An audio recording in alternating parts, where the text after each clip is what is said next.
What's good, guys?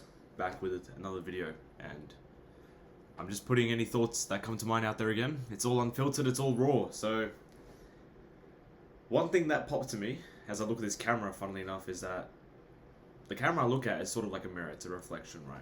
And you can apply that philosophy and principle to the world. The world is nothing but a reflection of yourself. The world is nothing but a mirror of yourself at the end of the day. So the reason why I communicate that and convey that is because how you literally see reality is how reality is going to see you back. And if you see it as something that's out to sabotage you, that's out to cook you and screw you over and just finesse you, then you're going to manifest that and get that exact same thing coming to you. However, if you see it as a thing that the world is yours for the taking, you can get whatever you like at free will, you best believe you're going to get the exact same thing.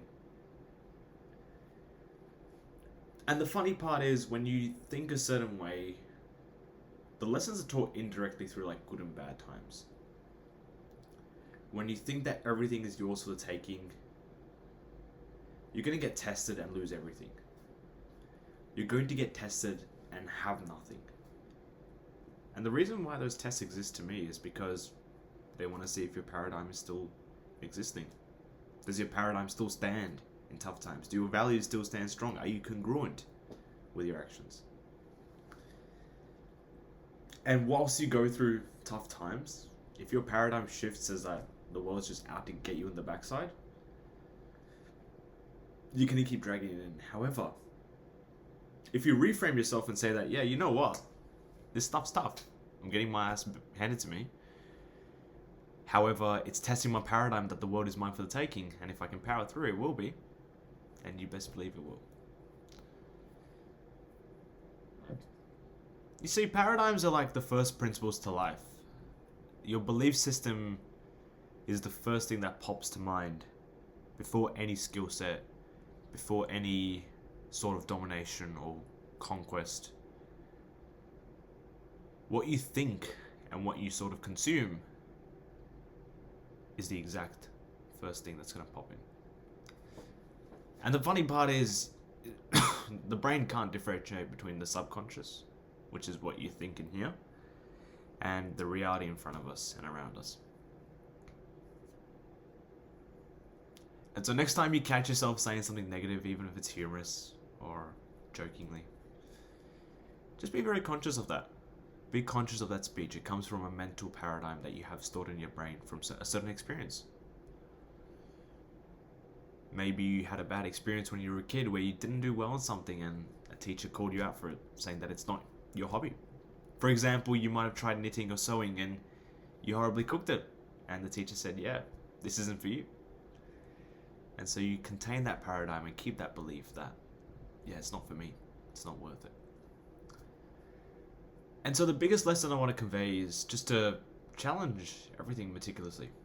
Don't take things at face value. If you're going to believe in something, at least adopt it with critical thinking. The most valuable skill you can get in the world is critical thinking. And the last thing we'll be doing is picking up on something analogous just because someone else said it's funny. So to all the people out there who have those thoughts, keep challenging yourself. Keep looking at yourself in the mirror and challenging your paradigms. Because when you do that, especially in like an entrepreneurial context, it's so much easier to do the same for others, to like empower them, to make sure they can get to the outcome and the alignment they desire. That, my friends, is why your paradigm and your thought process is the most important thing you can ask for. It's the most important thing that you need to nurture. Anything else isn't as important. It's just a reflection of how you think. Remember, guys, it all starts from a mental form of speech and a visualization. This is something I picked up on a satsang a couple days ago, funnily enough. So whenever you catch yourself saying something, always backtrack and ask, what visualization or mental speech popped into my mind that made me think that? That right there is just the basic art of metacognition. I'm gonna leave that video there. I'm gonna leave this recording review right here. I'm gonna look back at it in a year's time or 2 years' time and think to myself, hey, this is a good video, or it wasn't a good video. Whatever it is, such is life.